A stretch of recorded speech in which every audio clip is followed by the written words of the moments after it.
Okay, recording. So this is I think the fifth session, is it? That we've been doing? Anyway, yeah. So should we just kind of recap where we're at? Do you something? Yes, friend. Do you want to like kind of tell me what you're? Do you want to recap? Or shall I recap? Okay. Well, I remember that right at the beginning we covered the idea of put it all written here. Master Bereshit, Master Merkava. Yeah. He understood what the Rambam says about them, about what the difference is. Yeah. One is Yichudi La'ah. Right. Yeah. Master Merkava is Bitul. Let's see. No, this is the yeah. Well, anyway, we cover those differences from the aspect of both the rationalist and then into the Hasidic from Rav poet. What's his name? Rav Tzadok, yeah. Perspective.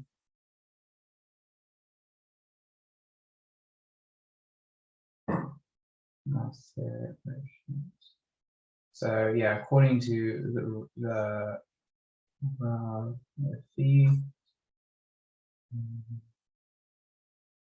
Let me just give you your understanding. Sefer Yetzirah is Master Bereshit. Yeah, that's what. Yeah, that's what Tzadok says. Yeah, that's what Tzadok. Okay, fine. So then we went into the Mishnayot. Oh wait, and we covered all the stuff as well about where it comes in the Gemara. Yeah. The references in the Gemara, the Agadot, and stuff like that, Midrash, in the Foreshim on the Sefer Yetzirah.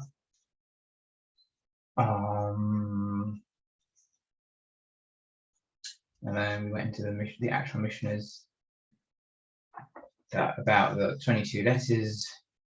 32 paths. And the 32 paths of wisdom.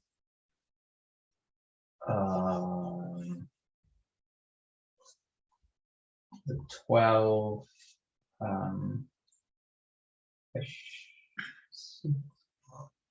Pshutot. Yeah. 12 Pshutot. Okay, fine. All these, 1273. Okay. The idea of Milat Lashon. What was it? Milat Lashon. I say the circumcision of the tongue. Yeah. Withholding speech. Yeah. Idea of silence. Yeah. Okay, good. In order to connect to a that actually greater bubble your mind up. Yeah. Now your mind is kind of going with it. That's great. Okay. Good. Yeah. There's a lot of other stuff as well, like all the other words that we saw in here. Lashon and Blima. Yeah. But yeah.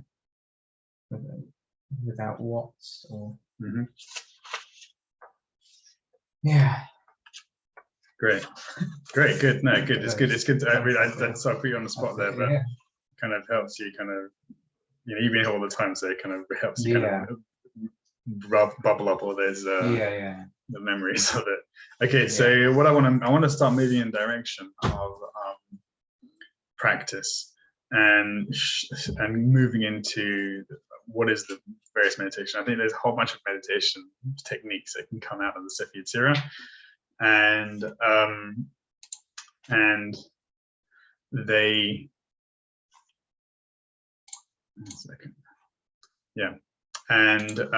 it starts, unfortunately, with the hard technique, the hardest idea of it, and then it moves into in terms of the highest kind of state that you can achieve from the practice, and then the techniques themselves get a bit harder, but actually they're technically more complicated, but they're actually kind of simpler, and they have more form to them. So we've been speaking about how Rav Tzadok says, the Sefer Yetzirah is a book on Maaseh Bereshit, which is the workings of creation. So there are three mystery schools: Maaseh Bereshit, Maaseh Merkava, and the Sitra Arayot. Again, according to Lach and a few others, Sitra Arayot is a mystical school. And the other two are are certainly mystical schools, and Maaseh Bereshit is the workings of creation. That refers to the creation of the universe, how the universe came or comes into being, and therefore it connects with the chapters of Genesis, the beginning chapters of Genesis, and what there are 10 ma'amarot, Asra ma'amarot, which appear there. There are 10 expressions of the word Vayomer Elohim in Genesis, and those refer to the Asra ma'amarot, the 10 sayings, and those correspond to the 10 sfirot, which are 10 of the 32 paths of wisdom. And then we looked at the idea of Maaseh Merkavah. So Maaseh Merkavah is the name given to the first chapter of Ezekiel, and I think a little bit over the second chapter, and it refers to his vision, or really the prophetic. We saw, I think it was Bartanura who spoke about the Maaseh part of the Maaseh Merkavah, the action part of the Maaseh Merkavah is the techniques that were utilized to attain a vision of the chariot, or a vision of God's throne. So these are the kind of two main schools, and yes, so we saw how Reb Tzadok saw the Sefer Yetzirah as being part of Maaseh Bereshit, because it deals primarily with creative process. Beginning, first Mishnah talks about the 32 paths of wisdom, wondrous paths of wisdom. God created the universe. So it's kind of perceived as that. But at the same time, Maaseh Merkavah and Maaseh Bereshit are connected. And so I think Reb Tzadok in Sefer Yetzirah, if I remember correctly, he says the content of Maaseh Merkavah is actually the same as the Maaseh Bereshit. It's just the process is different. And what he says there is that Maaseh Bereshit is a mitzvah incumbent upon everybody. It is the mitzvah of the unity of God, the Yichud Hashem. And Yichud Hashem, the mitzvah of Yichud Hashem, of coming to an understanding of God's unity, is divided into two parts. One of them is a mitzvah incumbent upon everybody, and that is referred to as Yichuda Tata, the lower unity. And then there is a higher unity, the Yichuda Ilah, which is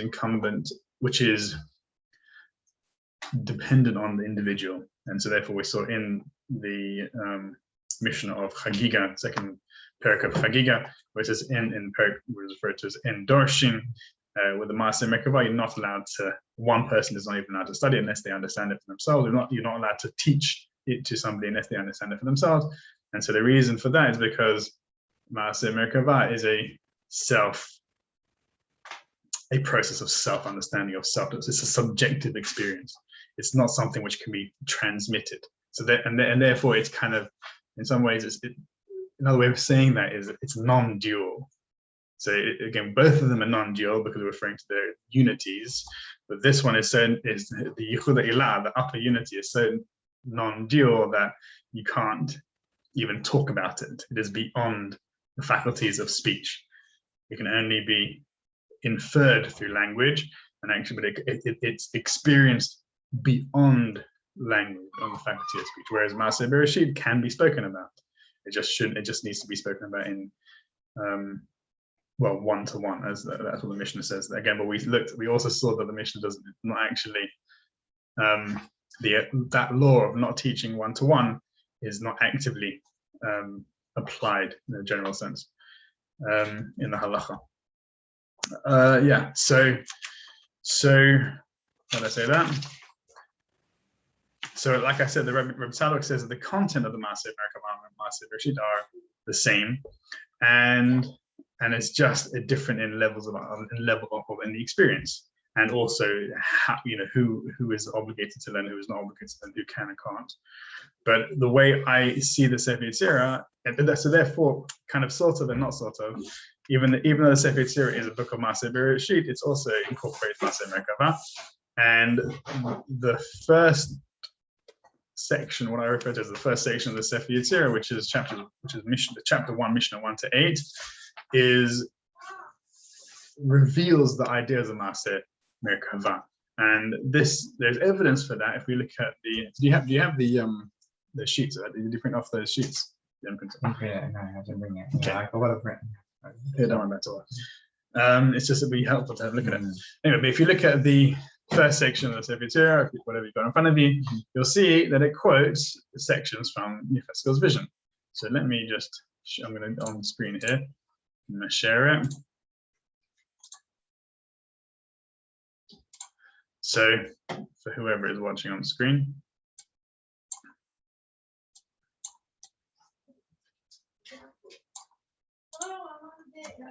the 8th Mishnah, in fact the 6th Mishnah also, they refer to, they quote, well, 8th Mishnah quotes the book of Yechezkel, so it talks about the Chayot HaKodesh, the holy beings, the holy angels that were running and returning, and so that is a direct quote. So therefore, it seems to be talking about Ma'aseh Merkava. So that's kind of like it's direct evidence of it. Again, and Mishnah 6 also talks about the idea of running and returning. Right. So that's why kind of it seems that the Sefer, this section of the Sefer Yetzirah, which ends with this 8th Mishnah, is talking about that. Actually, even further on in the second section, the rest of the chapter, the rest of the first chapter, which would be the 9th, 10th, 11th, 12th Mishnah, also talks about the angels, the Kisei Kavod, the throne of glory, and the angelic beings that Ezekiel saw in his vision, the Chayot. Actually, also the Seraphim, which is what Isaiah saw in his vision, and the Ophanim, which is what Yechezkel saw in his vision as well. So these are all connected to the Maaseh, to the Tzfiyah, to the Merkava. So it seems again, like Tzadok says, that even though this is a book of Maaseh Bereshit, it talks about Maaseh Merkava. So that's kind of the basic introduction of the idea. And what I want to do is kind of show how we can go into it, how we can kind of penetrate past that, enter into the vision of the Merkava. So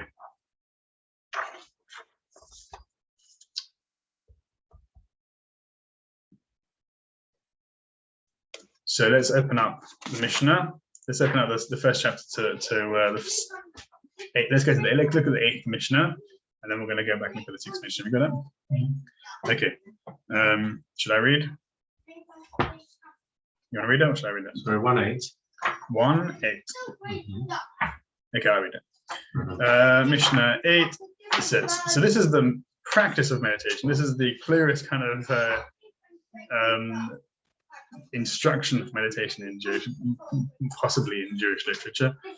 And again, and it kind of caps the first section, what I'm referring to as the first section of the Sefer Yetzirah. So it starts, 10 Sefirot of nothingness, withhold your mouth from speaking, and your heart from thinking. If your mouth runs to speak, and your heart to think, return to the place.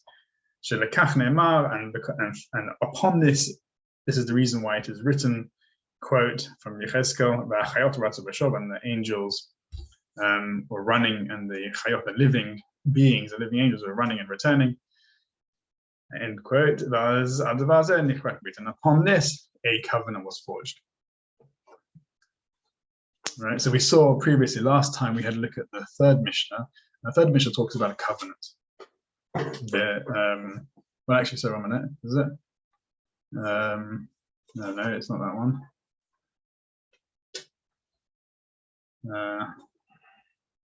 Yes, it does. So it is a 3rd Mishnah. Yeah. So the 3rd Mishnah talks about Brit Yachid. So it talks about 10 Sefirot, and they split half. Remember that? And that was Dat and the Chasadim and Gevurot. That was before. That was number 3, yeah. Oh, so again, so this Brit is the same Brit as that one. So again, we hear another reference to the idea of Brit, right? So the Brit in Mishnah 8 talks about the Brit of running and returning. That there must always be a running and returning. You can't have only running. You can't have only returning. The process is running and returning. Yeah. And so therefore it mirrors Mishnah number 3. So Mishnah number 3, let me repeat it. 10 Sefirot of nothingness of blima, in the number of the 10 fingers, and the 10 toes, chamesh k'nei chamesh, 5 opposite 5. So this we see again, we spoke about last time, is the separation of the Sefirot, 5 opposite 5. Right, and within this separation is a brit yachid mechuvan be'emtza, is a singular covenant. So it's a singular covenant directly in between the milat halashon, milat hamor, in the covenant, in the circumcision of the tongue and the circumcision of the flesh of the body. So again, even though we have 2 circumcisions, there was a singular covenant there in between these 2 things. So you have 10 fingers and 10 toes. So these 10 fingers, 10 toes represent the Sefirot, and so we don't forget. If you remember in who was it that said Arel Sefer Time on you, or Arel Lashon? So Moshe Rabbeinu said he was Arel Sefer Time. He was of uncircumcised lips, meaning that he couldn't speak properly. He had difficulty speaking in public. So the idea of again, this is connected to the tongue and the mouth and the lips. The circumcision is what allows you to speak, right? It allows the process of creativity. So again, even physically with the brit milah of the body, again, that the idea is that it creates it preludes, it creates the potential for creativity, and with regard to the tongue, in regards to the tongue, that's the creativity of speech. So we saw that again, we pray every day, Baruch Shama V'Ya'olam, God created the universe through speaking, through language. So the circumcision again refers to the circumcision, which is the tongue, the covenant, which is the same covenant as Ratzav Vashov, that allows for the speaking to take place, but again, provided that there is a coming together and there is a unity within the Sefirot, and also a separation between them in that kind of sense. Right? So let's go back now. Let's go to number 6, because this is what I want to talk about. So the idea here is that that's why we're going to just like, it starts with a hard section, because it's talking about Maaseh Merkavah. We saw in Reb Tzadok, he says Maaseh Merkavah is not for everybody, but the Sefer Yetzirah brings it right at the beginning, and so therefore it's kind of like it's hard to avoid it, even though it's kind of beyond our heads, over our heads, oftentimes if you're looking at it from scratch, and only really after you've had an experience of it there, and then you can come to understanding of it. But the idea is that the point of this section is to give you a vision of the Merkavah. So therefore, if you look at number 6, Mishnah 6, it says, Sefirot Blima, again, 10 Sefirot of Blima, Tzfiyatan Kemareh Bazak. You see the word Tzfiyatan. That means, you know what that means? Tzfiyatan is their vision, right? Tzfiyatan. Kemareh Bazak. So their vision, you can see this beginning to talk about having the vision of a Sefirot. Kemareh Bazak, it is like the appearance of lightning. Tachlitan betachlitan, then it carries on. Betachlitan enhem ketz, their end has no limit. And the next bit with the robahem beratzav v'shov, and now we have beratzav v'shov again. What is it? What do we see beratzav v'shov? We see their word within, his word within them. His word within them is beratzav v'shov. Ulama marok sufat yodofo, and then again another expression of speech there. So we have 2 expressions of speech: davar, dibur, and ma'amar, amira, right? Divar obahen, his speech within them is ratzav v'shov, is as running and returning. So therefore it mirrors number 8, right? Because number 8 talks about speech, restrain your mouth from speaking. Miledaber uses the same word, and it says ratzav v'shov, right? So the covenant is about ratzav v'shov. So you see, there's a parallel. There's a reflection, mirroring of this idea of the speech within the Sefirot. And again, that mirrors number 3. That's why it's useful for you to have it. I've got it in front of me here, because you can see the whole thing there. It mirrors Mishnah number 3, which talks about this again, language, the speaking. Again, it's inferred there. Makes sense, right? Yeah. What does ma'or? Ma'or means skin. That's ma'or. Oh, I mean that's. Oh yeah. Yeah. That Lashon. Yeah. Below. Okay. Yeah. Okay, so therefore we see the devar behem beratzu b'shov, his devar, his speech is as running and returning, just like when you meditate or when you begin this process of trying to attain the vision of the Sfirot, it is done through this principle of ratzu b'shov, of running and returning. Running, your mouth will naturally go to run, and you restrain it and you go to silence. Right? And that is the idea of devar ratzu b'shov. I'll explain it a bit further on later on. Then the next expression of the Ba'amar. Sorry? Controlling with exactly, yeah. Also like links to like Lashon Hara and things. Lashon Hara, exactly, yeah. Speak and say things. Precisely, yeah. Exactly, yeah. And then a Ma'amara, so Ma'amara is the Ma'amarot, right? There are Asra Ma'amarot, 10 Ma'amarot. And that's where we get the idea of the Sfirot from. So, well, a Ma'amara seems to be talking about the Maaseh Bereshit, the creation story, as his speech within it. So remember we spoke about how the 32 parts of wisdom are the 10 Sfirot, which are inherently silent. They don't have, and because it is only between them that language comes about, right? So if you look at the chart of the Sfirot, you see that there are channels connecting them, and those are 22 channels. There are 3 vertical, 3 horizontal, 7 vertical, and 12 diagonals. So that is, the Sfirot themselves are silent, but their speech manifests between them, right? That's why it says v'dvaro bahen beratzu b'shov. So it kind of like, my teacher on the Sefer Yetzirah, he said the idea of the Maria Bazak, like the appearance of lightning. So if you look at the Sfirot, the chart of the Sfirot, you can kind of like create this, kind of this come, like going from Keter down to Malchut, it's kind of like, you know, a bolt of lightning. Yeah. And that is like again, like his word within them, because you're moving from one Sfirah to the next, you're utilizing language, right? You're kind of pronouncing the letters as you're moving between them. So his word within them is like this movement of the letters within the diagram of the Sfirot that is creating the speech, and it's running and returning. And or Ma'amarot, so when they manifest as Ma'amarot, Kesufa Yorodofu. So Kesufa Yorodofu means like a whirlwind, they chase after it. So it seems to me like, if you imagine, you know, creating a story we just read a few weeks ago.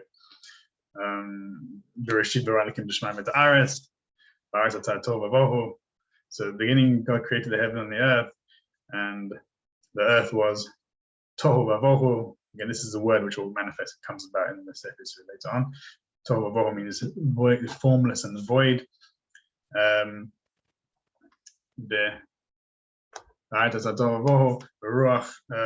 the next bit? Remember the next bit? Oh, in the Chumash. In the Chumash, yeah. I can't remember the next bit.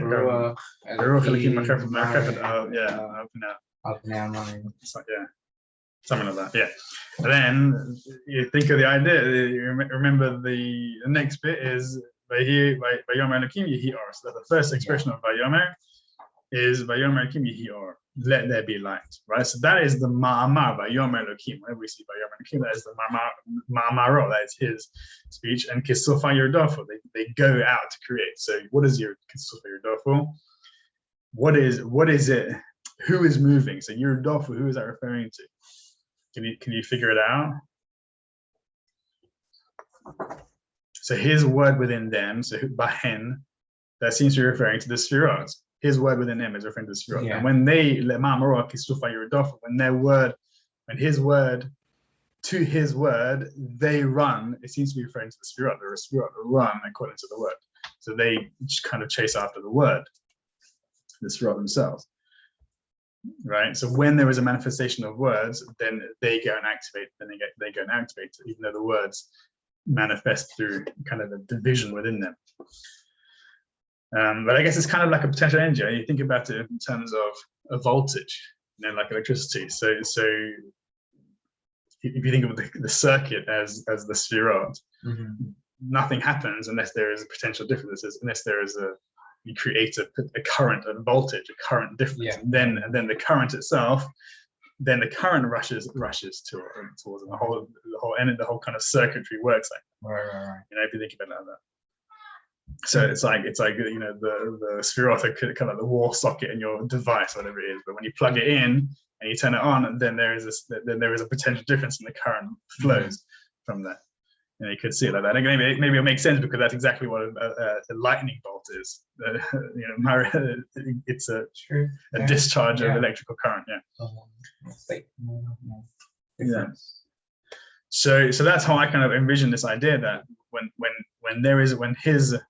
there's this manifestation of ma'amar, when the dibur becomes ma'amar, then they come and that's a creative energy, and they come and manifest the universe, manifest creation. So this idea of ma'amar seems to me like an aspect of ratzon. So they're running. So yuradofu, they're chasing, is similar to ratzon. They're running after him, right? So that's the running to speak. And the next bit seems to me to be an idea of bishor. So if you look at the next section, and before his throne they prostrate themselves. Mishtachavim, prostration is nullifying. Yes, nullifying, exactly. It's like a bittul, right? Like we saw it with in Chassidus, and it's also not moving, and it's kind of silent. So it seems to me like an idea of shov. There's a lot of ideas. So the Gra has massive commentaries on these ideas. Really? Sorry? The Gra? Yeah, so the Gra has it's interesting what he says about it. But again, he doesn't say exactly what I'm talking about, exactly what I'm saying. But it's like one thing I will relate to what he's referring to is that these last bits. So we see that we're talking about the sphirot. Yeah. And within the sphirot, we're talking about having a vision of the sphirot. So don't forget. So let's remember what we spoke about right at the beginning. The idea of 32 paths of wisdom. So the sphirot exist within there are four universes in the Kabbalah. The sphirot exists within Atzilut. And Atzilut is Ayin, referred to as Ayin, right? Mm-hmm. Yeah. Yeah. Right, you remember that? Yeah. So we're trying to have this vision of the sphirot, which are within Atzilut. Again, Atzilut, there's within these there is a kind of a fractal aspect to these universes, and so within each universe is an aspect of Atzilut, Yetzirah. Within each of the universes is different. This is going on in Ak. Yes, exactly. So that's what I'm saying. So that's what I wanted to point out. Yeah. So we're trying to just get a context. So we're trying to get this vision of the sphirot, and then we start speaking about dibur, and dibur is Yetzirah, right? Dibur is the world of Yetzirah. That's where language, and also it's with the angels. Angels, that's the level of angels. So angels are Ratzu V'Shov. I think about it. If the Chayot HaKodesh Ratzu V'Shov, Devarah B'hem Ratzu V'Shov. So the angel, the Chayot are actually the language, the speech. That's exactly how Abulafia sees it. He sees that the letters are angels. They're messengers. They're carrying information from God to us, from one person to the next. So we've descended now down into this idea of Yetzirah, where it might be Ratzu V'Shov. And then we have Lemam Roke Sufa Yerdofo. So now the Sphirot are almost like responding to the language. Well, how does that make sense, right? And so therefore, again, the same thing. And they prostrate to his throne. Now the throne, the kiseh, the Gra says, always refers to Bina, right? So kiseh is Bria. Yes. Right. So you've now got the Sphirot which are in Atzilut. Their language within them which is Yetzirah is now kind of we kind of in the text we've descended down to there, and now the Sphirot are chasing the speech, which is kind of Ma'amar, right? Yeah. And they prostrate themselves before the throne. Right, so that's why he says that when the Sphirot are acting in this way, they're acting to the universe above them. So actually, these elements are above Atzilut. Right. So they're an Adam Kadmon, and so that's kind of it's an interesting idea there. So like the level that we're referring to in this section. Right.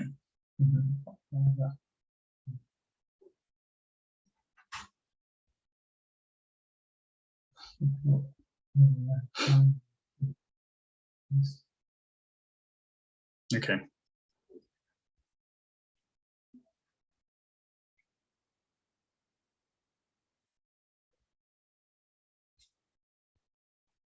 Okay, so that was just an introduction to what we talked to the actual meditation itself. So what I want to do is I want to translate it into an actual practice of meditation so that we can come to have this experience, right? So let's see how that manifests, right?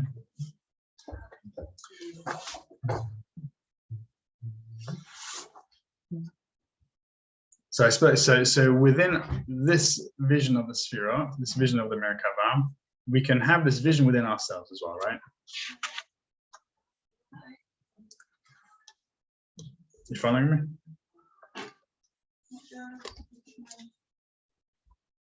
Following? 1 second. One second. Stop sharing.